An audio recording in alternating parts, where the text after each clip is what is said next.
아크롤레인이 폐암을 일으키는 담배의 핵심 성분이에요. 담배 한 개비에 이거 피우면 안 걸린다 어쩐다 그러잖아요. 한 개비에 아크롤레인이 18에서 98 마이크로그램이 들어있거든요. 평균적으로 58 마이크로그램이고. 근데 맥도날드 감자튀김 154g에는 1000에서 1500 마이크로그램 들어있어요. 그러니까 감자튀김 한 봉을 먹으면 담배 63개비를 한꺼번에 피우는 거랑 비슷할 수도 있는 거예요. 아크롤레인으로 보면. 자, 오늘은 지난 시간에 이어서 씨앗기름이 그래서 정확히 어떻게 나쁜지, 어떤 기전으로 나쁜지 알아볼 거예요. 지난번에는 왜 씨앗기름이 나쁘고 고기가 나쁜 게 아닌지를 알아봤었죠. 바로 들어가 보도록 하겠습니다. 오늘 PPT 역시 크리스 카너비 박사의 프레젠테이션에 토대해서 만들어진 파워포인트입니다. 그리고 여러 논문도 참고를 하고, 물론 이제 터커 굴리치, 니너 타이쇼르츠, 폴 살라디노 등 다양한 연구자들의 조사와 이론을 같이 참고를 했어요. 오늘의 이제 목차라고 생각을 하시면 되는데요.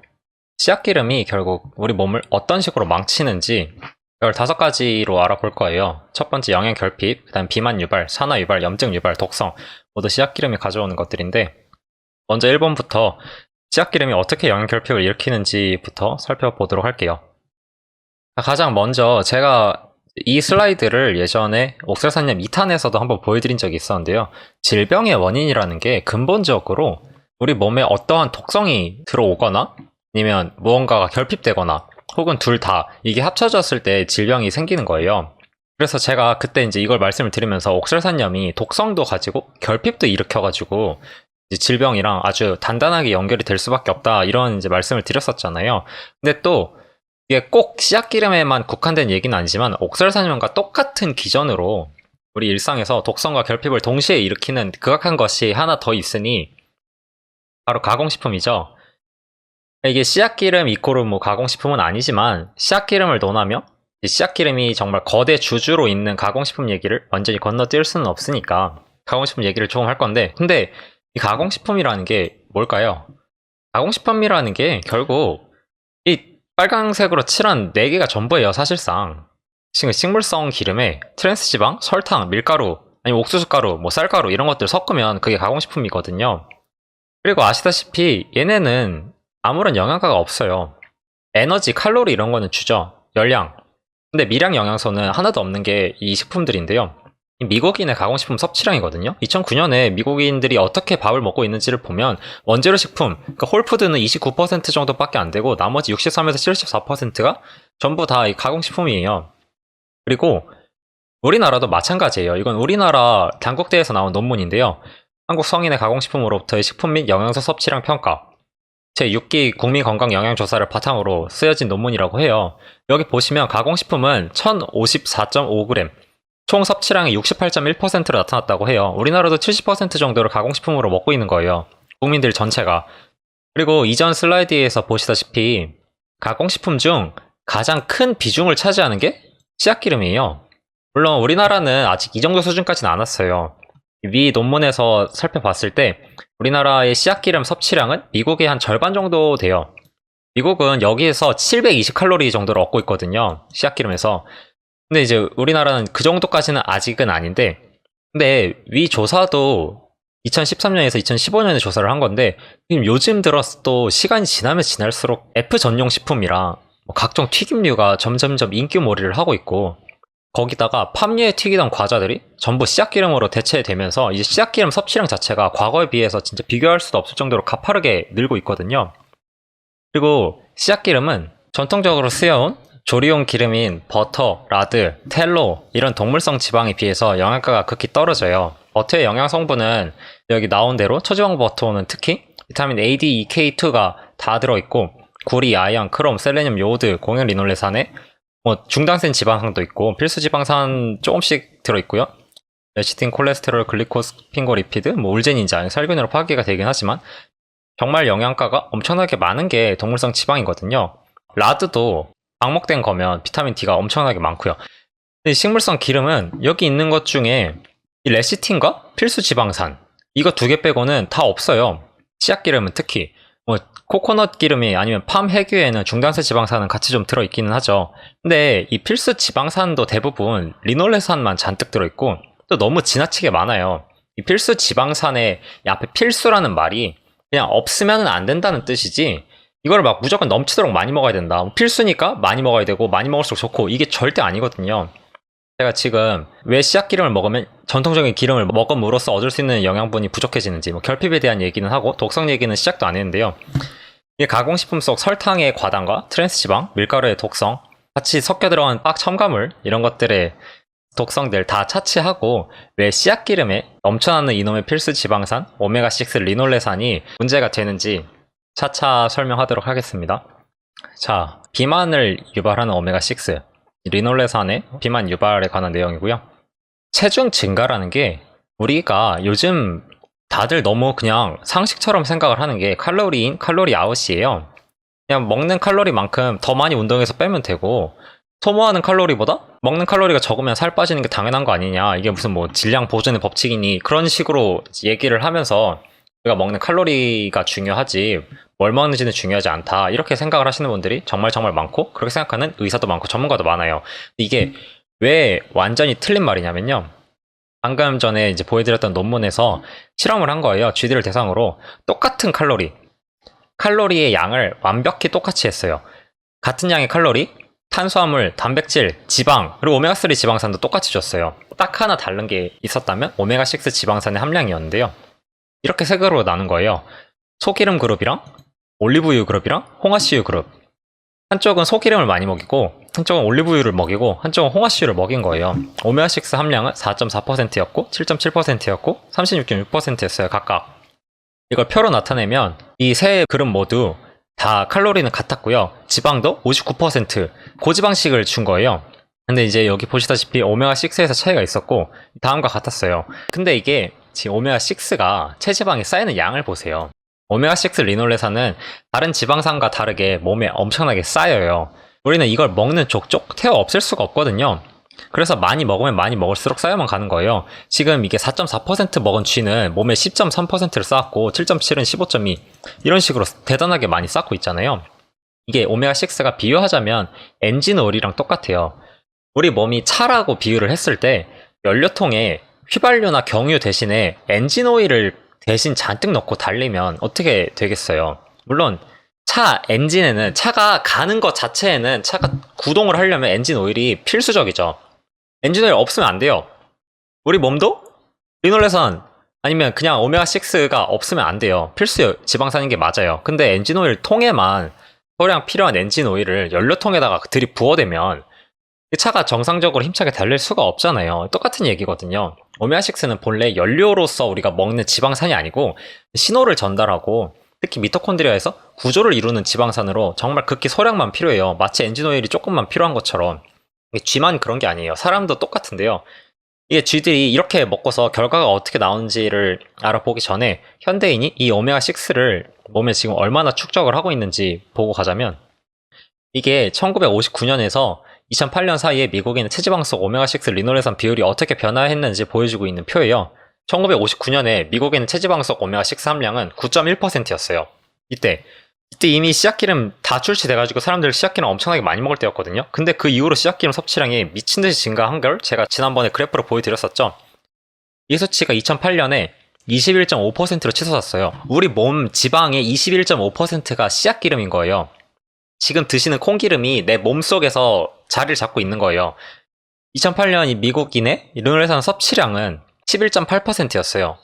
그러니까 이게 이전 표에서도 보듯이 리놀레산은 대략 섭취량의 2배 정도가 몸에 축적이 돼요. 그리고 그 때문에 이 불안정한 다불포화 지방들은 온갖 끔찍한 문제들을 일으키게 되는데요. 이 얘기도 이제 조금 이따 마저 하고, 일단 1960년 당시에 미국인의 비만율은 13%였거든요. 그리고 2008년 미국인의 비만율은 34%가 됩니다. 3명 중 1명이 비만이 되게 되죠. 지금은 이제 좀 있으면 50% 넘는다고 하고 있는 상태고요. 그리고 비만율과 만성질환 유병률이 0%인 전통적인 식사를 하는 원시 집단들의 체지방 속 오메가6 양은 어땠을까요? 원래 인간은 오메가6를 어느 정도 체지방에 가지고 있을까요? 3.8%예요. 3.8%. 이 그래프 밑으로 뚫고 들어가요. 이 그래프는 5%부터 시작하는데 건강한 인간의, 자연적인 인간의 오메가6 체지방 함량은 3.8%에 불과해요. 이게 인간이 원래 가져야 할 리놀레산의 비율이에요. 이렇게 정상적인 리놀레산 함량이 건강을 보장해 주는 거예요. 여기 조사에 나온 토켈라우이는 남태평양 제도 뭐 뉴질랜드 그쪽에 가깝게 있는 사람들인데요. 다른 여느 원시집단들과 마찬가지로 리놀레산은 1%가량 먹었어요. 칼로리에서. 그리고 그 결과가 이런 거예요. 자연적인 인간의 모습. 이게 어떻게 가능하냐? 그거는 바로 그냥 자연식품 먹으면 돼요. 지금 여기 이 영어 쓰여 있는 것들이 다 자세히 보이실지는 잘 모르겠는데 여기 애니멀이라고 쓰여 있고 파트라고 쓰여 있잖아요. 그리고 이제 리피드 클래스 조사를 해가지고 리놀레산이 얼마가 있는지 퍼센트로 이렇게 나타낸 거예요. 여기 애니멀, 그러니까 사슴, 소, 바이슨은 미국 들소죠. 그리고 뭐, 그러니까 지금 여기 엘크랑 엔텔로프랑 캐리브랑 무스랑 우리가 야생에서 찾아볼 수 있는 초식동물들을 쭉 쓴 거예요. 뭐 여기 양도 있고요. 그리고 얘네들의 지방을 쭉 봤을 때 리놀레산이 얼마나 있느냐? 1%보다 적고 2%, 2.61%, 2.85%, 2% 평균적으로 2% 정도 돼요. 자연산인 동물에는 리놀레산이 거의 없어요. 우리가 바깥에 나가서 동물 사냥해가지고 먹으면 리놀레산을 거의 먹을 수가 없어요. 원래 우리가 동물을 사냥을 해먹고 코코넛을 따먹고 이렇게 자연 속의 식품을 먹어서는 아까 보았듯 정신 나간 양의 오메가6를 도저히 먹을래야 먹을 수가 없어요. 내가 먹고 싶어도 물리적으로 존재하질 않거든요. 조금 더 이제 이걸 보기 쉽게 정리를 하자면 이게 전통 기름들의 지방산 조성인데 버터, 라드, 텔로. 버터는 버터고 라드는 이제 돼지 기름을 라드라고 하는 거고요. 탈로는 소나 양 기름을 탈로라고 해요. 지방산 조성이 여기 약간 하늘색 같은 게 중단세 지방산이고요. 여기 파란 게 포화지방, 위에 있는 게 오메가9이라고도 부르는 올레산, 단 불포화지방이죠. 그리고 위에 있는 게 이 노란 게 오메가6고 빨간 게 오메가3예요. 근데 여기 라드 보시면은 여기 오메가6가 좀 많은 것처럼 보이잖아요. 이거는 돼지한테 콩과 옥수수를 잔뜩 먹여서 그런 거고요. 돼지는 우리랑 마찬가지로 단위동물이라서 자기 먹는 거를 자기 체지방에다 쌓아요. 그러니까 돼지한테 씨앗기름을 잔뜩 먹여놓고 돼지가 몸에다가 씨앗기름을 쌓았으니까 라드가 이렇게 오메가6 비율이 높아지는 거지. 얘네도 뭐 원래 그냥 바깥에 나가서 자기 자연스러운 식사를 하고 아니면 뭐 코코넛을 먹이고 이런 식으로 하면은 지방산에 씨앗기름 거의 없어져요. 아무튼 이런 식으로 우리가 자연에서는 오메가6를 미친 듯한 양으로 찾아볼 수가 없어요. 이거 뭐 동물 기름만 그런 게 아니에요. 전통적으로 쓰였던 우리 식물성 기름들, 코코넛 오일, 팜해규, 팜유 이런 트로피컬 오일들, 열대지방의 기름들 얘들은 특히 오메가6가 낮고 얘는 이제 라드랑 좀 비슷한 수준이에요. 바이러스장 기름인 올리브유랑 아보카도유도 비교적 많이 나은 편이고요. 그런데 지난 시간에 말씀을 드렸듯 이 개발된 지 100년 정도, 100년 안 된 것들도 대부분이에요. 인류에게 완전히 신상품인 이놈의 씨앗 기름들은 지방산 조성이 제정신이 아니에요. 이게 있을 수가 없는 수준이에요. 사람이나 동물이 상상을 할 수가 없었던 조성이에요. 자연계에서 찾아볼 수 없는데 그 포도씨 하나에서 기름을 짜는 게 말이 되냐고요. 그거를 막 수만 개를 막 모아서 거기에서 공장을 돌려가지고 기계를 해가지고 기름을 짜는 거잖아요. 이 씨앗 기름들은 죄다 이 모양이고 이 몇몇이 좋다고 생각을 하시는 아마씨유나 들기름 역시 리놀레산도 너무 많고요. 근데 더 불안정하고 쓸모도 없는 오메가3 리놀렌산이 너무 많아서 EPA나 DHA가 아니에요. 역시 몸에 좋지 않아요. 그런데 이런 기름들이 이런 정말 나쁜 기름들이 뉴 노멀이 되어 버렸으니 우리 몸이 나만 알 수가 없는 거죠. 아 그리고 좀 말씀을 드리자면 혹시 이제 모르실까봐 여기 이게 옥수수유고요. 옥수수유, 모카씨유, 해바라기씨유, 홍화씨유, 콩기름 이렇게 있는 거예요. 다른 기름들은 뭐 포도씨유든지 카놀라유든지 다 똑같아요.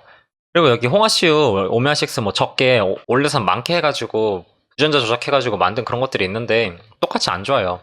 아무튼 다시 쥐 실험으로 좀 돌아가자면 아까 보여드렸듯 쥐들은 다른 식단은 다 똑같은데 오메가6에만 차이가 있었죠. 근데 여기서 한 가지 따지고 가야 될 게 있어요.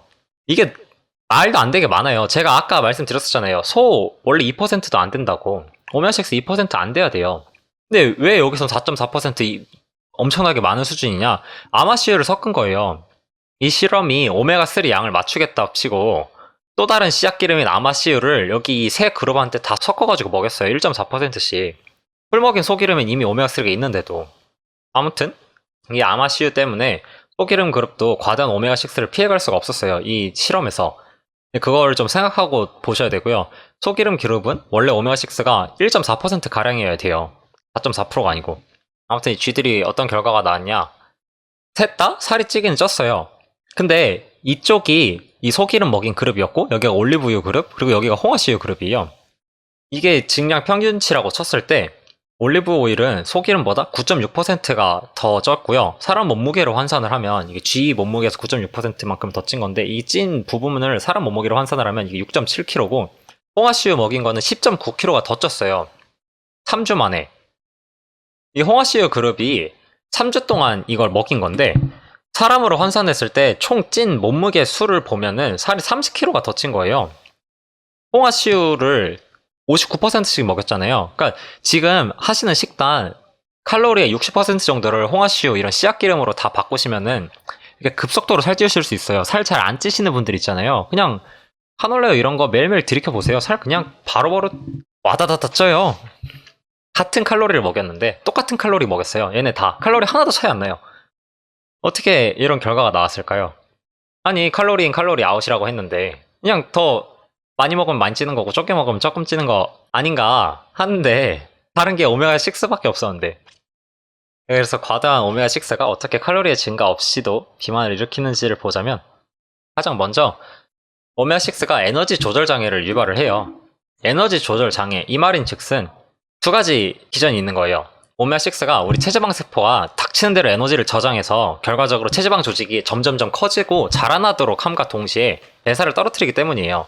그러니까 이게 오메가6는 우리 몸에서 아까 제가 신호 전달 물질이라고 말씀드렸었잖아요. 우리 몸에 살을 찌게 해요. 살을 찌게 하는 신호를 줘요. 지방들이 점점 커지게 하고 지방이 효율적으로 저장이 됨과 동시에 에너지 소비량, 대사량이 떨어져요. 살이 찔 때 일어나는 현상이죠. 이 말은 또 미토콘드리아 기능 장애를 의미하는 거예요. 이렇게 된다는 게 지방은 계속 쌓이고 대사량이 쭉쭉 떨어지는 게 미토콘드리아 기능 장애인데 이 미토콘드리아 기능 장애는 또 바로 이 모든 질병들의 공통점이에요. 허혈성 심질환, 심부전, 암, 노화, 비만, 이형당뇨병, 비알코올성 지방간, 황반변성, 파킨슨병, 알츠하이머, 갑상선저하 쭉쭉쭉 이어지죠. 이 질병들 다 미토콘드리아 기능에 이상이 생겨서 제대로 일을 못하니까 에너지 생산이 안 되니까 그래서 생겨나는 것들이에요. 근데 어쩌다가 미토콘드리아가 이렇게 기능 장애가 될까요? 이 정확한 기전 그거를 또 좀 이해를 하려면 우리 몸이 어떻게 에너지를 만들어내는지를 이제 좀 이해를 해야 되는데요. 이 부분도 그렇고 앞으로 좀 복잡해 보이는 내용들이 나오는데 모두 최대한 간단하게 설명을 할 거니까 이제 어렵게 생각하지 마시고 같이 좀 따라오시면 좋을 것 같아요. 우리 몸은 일단 에너지를 세포 호흡을 통해 만들어내요. 그러니까 여기 보시면 이게 해당 과정이거든요. 포도당을 분해를 하는 거예요. 포도당을 분해하면서 ATP 2개가 나오고 그리고 미토콘드리아예요. 여기 안에 있는 게. 이게 포도당이 이렇게 분해가 되어서 미토콘드리아로 들어오면서 크랩스 회로에서 또 2개 그리고 이 전자전달계에서 32개에서 34개 즉 우리 몸 전체 에너지 생산량 중에 89%는 이 전자전달계에서 와요. 그리고 이제 제가 크랩스 회로랑 뭐 이거 구연산 회로라고도 또 TCA 회로라고도 불리는 이 회로죠. 이거랑 전자전달계에 관해서는 구연산 회로는 예전 탈모 영상에서 전자전달계는 어싱 영상에서 한 번씩 이제 얘기를 한 적이 있었는데요. 아무튼 우리 몸의 에너지는 이렇듯 에너지의 대부분을 만드는 미토콘드리아 전자전달계 얘의 역할이 매우 중요해요. 그리고 이 전자전달계를 요 부분을 조금 더 확대를 하자면 이런 모양인데요.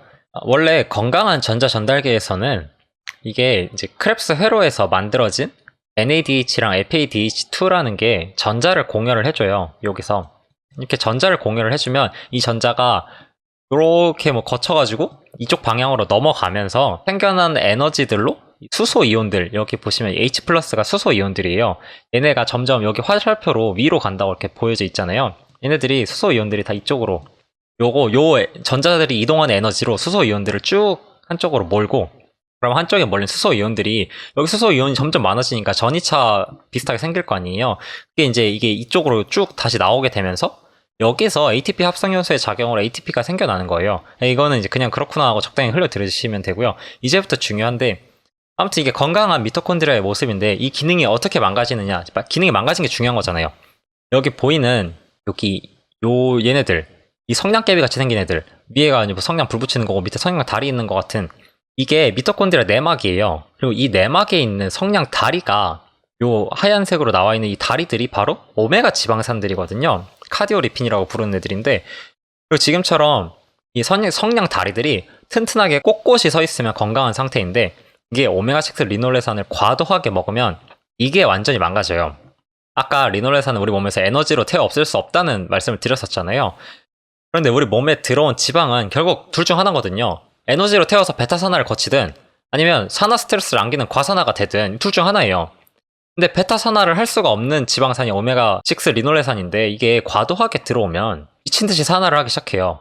왜냐? 여기 보시다시피 이게 지금 리놀레산이고 이건 이제 오메가3 리놀렌산인데 얘네가 포화지방이고 이게 올레산, 단불포화지방이에요. 포화지방과 단불포화지방. 포화지방은 아예 꼿꼿이 서가지고 엄청나게 안정적이에요. 산소랑 산소 분자랑 반응을 하질 않아요. 그래서 차곡차곡 쌓이기도 쉬워가지고 포화지방이 상온에서 고체일 때 이 리놀레산 폭탄인 씨앗기름들은 냉장고에 들어가도 막 엄청나게 춥게 해도 액체인 거예요. 이게 불안정해서 그래요. 쌓일 수가 없게 생겼잖아요. 이 생긴 게. 그리고 이런 불안정한 다불포화 리놀레산들은 이게 연쇄 반응으로 여기 이게 과산화되는 과정을 보여주는 건데요.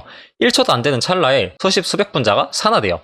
그러면 이제 과산화 지방질과 프리레디컬을 엄청나게 만들어내는 거죠. 그러면 이렇게 산화된 리놀레산은 이 내막을 박살내요. 원래 이렇게 지금 꼿꼿하게 서 있는 내막이 과도한 리놀레산을 만나면 결국 이렇게 변해요. 지금 여기 보시면 이게 건강한 카디올리핀, 이 성냥 다리들의 모습이거든요. 이렇게 꼿꼿이 서 있어야 돼요.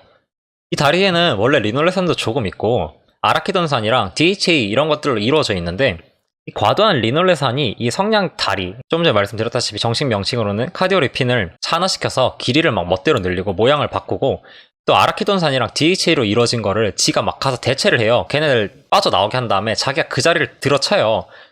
제 기능을 못하게 하는 거죠. 이 내막이 망가져요. 그러면 결국 이게 어떻게 되느냐, 이 내막이 다 망가져가지고 수소 원자가 제가 아까 말씀을 드렸었잖아요. 이쪽으로 얘네 이렇게 세 개로 이쪽으로 다 지나가서 여기로 다 나와야 된다고. 이래야 되는데 이 내막이 지금 다 박살이 났으니까 여기로도 나오고 여기로도 나오고 여기로도 나오고 그냥 줄줄 새는 거예요. 아무데로나 막 다. 그러면은 에너지가 이리로 나와서 만들어질 때도 있고 이리로 나와서 안 만들어질 때도 있고 개판이 되는 거죠. 이거를 한 장으로 요약을 하면 세포가 아프게 되는 거예요. 에너지 생산이 제대로 안 되니까 굶다가 고사해서 죽는 거예요. 그러면 또 그 아픈 세포를 처리하기 위해서 제가 어식 영상에서 설명드렸었죠. 염증이 어떻게 일어나는지. 염증이 일어나게 되고 거기다가 이게 전신으로 이어지면 온몸의 세포들이 다 죽어 나빠지면서 전신에 염증이 그득해지는 말 그대로 대재앙이 일어나는 거예요. 자, 그 다음에 리놀레산 그 자체의 독성 얘기는 아직 시작도 안 했는데요. 이 과도한 리놀레산은 몸에서 또 조리 과정 중에서도 그렇고요. 급속도로 산화를 해요. 그리고 몸에서 자체적으로 매일매일 생산을 하는 프리 레디컬들이랑 활성산소들이랑 만나가지고 과산화 지방질을 형성을 하고 이 과산화 지방질은 또 순식간에 독성을 가진 온갖 알데히드들로 변성이 돼요. 거기에는 뭐 4하이드록시 노네놀, 말론 디알데히드, 산화된 리놀레산 대사산물, 아크롤레인, 카르복실 에틸파이롤 등등이 있는데 이것들이 모두 모여서 결국 어떤 작용을 하느냐, 세포 독성, 유전자 독성, 돌연변이 유발, 바람, 동맥경화 유발, 혈전 유발, 비만 유발 이거 다 일으켜요. 이것들이. 그리고 이 말 그대로거든요. 또 역시 얘네들이 이어져서 프라이스 박사가 말한 모든 문명의 질병, 만성 질환을 일으키게 되는 거죠. 제가 이 얘기를 그냥 넘어가기 전에 아크롤레인 이거를 하나 짚고 넘어갈 건데요. 아크롤레인이 폐암을 일으키는 담배의 핵심 성분이에요. 이 논문에서 보시다시피 담배 피우면 폐암 걸린다고 하는데 그 폐암을 일으키는 핵심 성분이 아크롤레인인데 좀 전 슬라이드에서 보셨다시피 아크롤레인이 씨앗기름에도 있어요. 아니 사실 씨앗기름은 담배와 엄청나게 많은 독성들을 다 공유를 하는데 공유만 하느냐 하면은 그게 아니고 훨씬 더 강력한 상위 호환이에요. 담배 한 개비에 이거 피우면 뭐 안 걸린다 어쩐다 그러잖아요. 한 개비에 아크롤레인이 18에서 98 마이크로그램이 들어있거든요. 평균적으로 58 마이크로그램이고. 근데 맥도날드 감자튀김 154g에는 1000에서 1500 마이크로그램 들어있어요. 154g이 어느 정도냐 하면 우리나라 맥도날드 미디엄 사이즈 감자튀김이 114g이거든요. 라지가 140g이고. 우리나라 맥도날드 감자튀김에는 미디엄으로 하나 먹으면 760에서 1140 마이크로그램이 들어있다는 말이에요. 그러니까 감자튀김 한 봉을 먹으면 담배 63개비를 한꺼번에 피우는 거랑 비슷할 수도 있는 거예요. 마크롤레인으로 보면 담배 안 피우시는 분들 누가 옆에서 흡연하고 뭐 담배 막 냄새 풍기고 무슨 이러면 2차 흡연이 어쩌고 저쩌고 하시면서 그런 거 두려워하시잖아요. 아니 두려워하실 만하죠. 뭐 좋은 건 아니니까. 근데 그런 거를 막 그렇게 피하고 무서워하시기 전에 치킨집이나 패스트푸드 체인, 전집 이런 데 지나갈 때 숨을 참으세요. 치킨집 지나갈 때 숨 참는 게 더 중요해요. 자, 그래서 이제 독성까지 좀 살펴봤으니까 최종 정리를 한번 해볼 건데요. 자, 그래서 오메가6 리놀레산이 과다가 되고 또 영양결핍 현대식이 만나게 되면 아까 말씀드렸듯 우리 몸에서 자체 생산하는 활성산소랑 만나서 막대한 과산화 연쇄 반응이 일어나요. 과산화 연쇄 반응이 되면 어떻게 되느냐? 카디오리핀이 망가진다고 말씀을 드렸죠. 카디오리핀이 망가지면 전자전달계가 망가지게 되고 ATP가 생산이 안 돼요. 미토콘드리아가 망가져서 우리 몸에서 더 이상 에너지 생산이 안 되게 되는 거죠. 여기서 가장 먼저 일어나는 일은 이 미토콘드리아 기능 장애 자체가 또 활성산소를 만들고 이 활성산소가 또 여기다가 막대한 과산화 연쇄 반응에 일조를 하면서 이 피드백 그룹을 만들어요. 점점점 악순환이 이루어지게 되는 거예요. 그리고 첫 번째로 생기는 병증이 바로 인슐린 저항성이에요. 인슐린 저항성이 모든 것에 우선해서 가장 먼저 생겨나요. 염증이 또 그 즉시 인슐린 저항성을 그 자체적으로 만들거든요. 근데 인슐린 저항성이 생기면 어떻게 되느냐? 다들 아시다시피 이형 당뇨와 비알코올성 지방간을 필두로 한 대사증후군이 생기죠. 대사증후군이 생기고 나서 미토콘드리아 기능장애가 생겼으니까 미토콘드리아들이 지금 더 이상 연료를 태우질 못하잖아요. 지방산에 베타산화가 안 돼요. 지방산을 연료로 쓸 수가 없는 상태가 되는 거예요.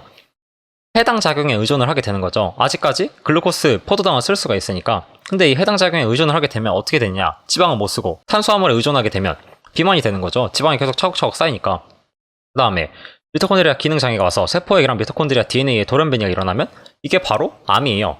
그 다음에 아까 쥐실험 하나 소개를 안 드린 게 있는데 쥐실험에서 표준 쥐 사료에다가 해바라기 씨유 20%를 섞자 4주 만에 신부전이 온 게 있어요. 4주, 신부전 오는데 딱 4주 걸렸어요. 미토콘드리아 기능 장애가 와가지고 염증이 또 심해지고 심장이 더 이상 일을 할 수 없게 되니까 피가 제대로 돌지를 않는 거예요. 그리고 또 이 미토콘드리아 기능 장애는 세포가 자멸을 하게 되고 아까 말씀을 드렸죠. 에너지가 부족하니까 세포가 죽을 수밖에 없어요. 괴사가 되고 신경이 퇴화되고 이런 일들이 황반변성, 알츠하이머, 파킨슨병 이런 것들로 이어지게 되는 거예요. 또 아까 독성 알데히드들 이 막대한 과산화 연쇄 반응으로 인해서 생겨나오는 이 독성 알데히드들은 모든 문명의 질병으로 이어지게 된다고 말씀을 드렸었죠. 그러니까 지금 이 모든 것들이 여기 있는 이 모든 것들이 다 뭐 때문이라고요? 씨앗기름. 모든 씨앗기름이 제가 여태 말한 것에 다 포함이 돼요. 씨에서 짠 기름은 모조리 그게 뭐 콩기름이든 카놀라였든 해바라기 씨유든 포도씨유든 참기름이든 현미유든 들기름이랑 아마씨유도 별로 안 좋고요. 이 기름들에는 적당이라는 게 없어요. 우리는 리놀레산을 총 칼로리 2% 미만으로 먹어야 하고 그게 자연스러운 상태고요. 근데 씨앗기름을 조금이라도 먹으면서는 절대 2% 미만으로 낮출 수가 없어요. 답은 모조리 제외하고 코로나와 바이러스보다도 더, 담배 연기보다도 더 정말 극한의 역병인 것처럼 피해야 되는 것밖에 없어요. 거기다가 더 문제가 뭐냐면 제가 이거를 자세하게 다루기에는 영상이 너무 길어져서 그런데 리놀레산이 당장 끊는다고 모든 게 해결이 되지도 않아요. 그냥 오늘부터 딱 끊고 이제부터 다 해결됐겠지. 이제부터 안 먹으면 되지 뭐. 아니면 뭐 전날 먹었으니까 그래 어제는 먹었지만 오늘부터 안 먹으면 되지 뭐. 이렇게 해결이 안 돼요. 간단하지가 않아요. 아까 보았듯이 이 기름은 우리 체지방과 미토콘드리아, 세포막에 차곡차곡 다 쌓이는데 이걸 없애는 게 보통 일이 아니에요. 이 기름의 반감기가 600일가량이에요. 600일에서 680일, 약 20개월 정도 걸리거든요. 내 세포막에서 이걸 반으로 줄이려면은 1년 반에서 2년 정도가 걸려요. 근데 이게 반감기라는 게 대부분 다 없애려면은 이 반감기를 서너 번은 거쳐야 되잖아요. 그러니까 적어도 이게 4, 5년은 걸린다는 거거든요. 내 몸에 있는 씨앗기름을 웬만큼 몰아내려면. 그러니까 뭐 우리가 씨앗기름이 잔뜩 들어가 있는 무슨 튀김을 하나 먹고 아니면 애들이 먹고 싶다 그래서 씨앗기름 잔뜩 들어가 있는 과자를 하나 주고 이러면 걔네는 그러니까 먹은 사람이 누구든지 4, 5년 동안 중독되게 되는 거예요. 물론 이게 몸에서 다 빠져나가야지만 건강을 되찾을 수 있는 건 아니지만요. 그리고 이 기름이 진짜 모든 가공식품에 다 들어가요. 식품을 살 때 뒤집어서 원재료명을 좀 봐보세요. 영양 성분표 이런 거는 진짜 아무짝에도 쓸모없는 거니까 신경 쓰지 마시고 원재료명을 보시면 기름들 어디든지 다 들어가고 있어요. 또 이 기름은 모든 식당 음식에도 다 들어가요. 사람은 기름을 좋아하도록, 지방을 좋아하도록 DNA에 프로그래밍이 되어 있는데 전통적인 기름인 버터, 라드, 텔로, 파미오 다 비싼데 이 폐기물 기름들은 가격이 미친듯이 저렴하거든요. 킬로그램에 700원 뭐 이 정도밖에 안 하니까 싸도 너무 싸니까 마구잡이로 아무데나 다 집어넣고 소비자는 아무것도 모른 채 기름 맛, 입에서 기름지니까 맛에 그 열광을 하는 거죠.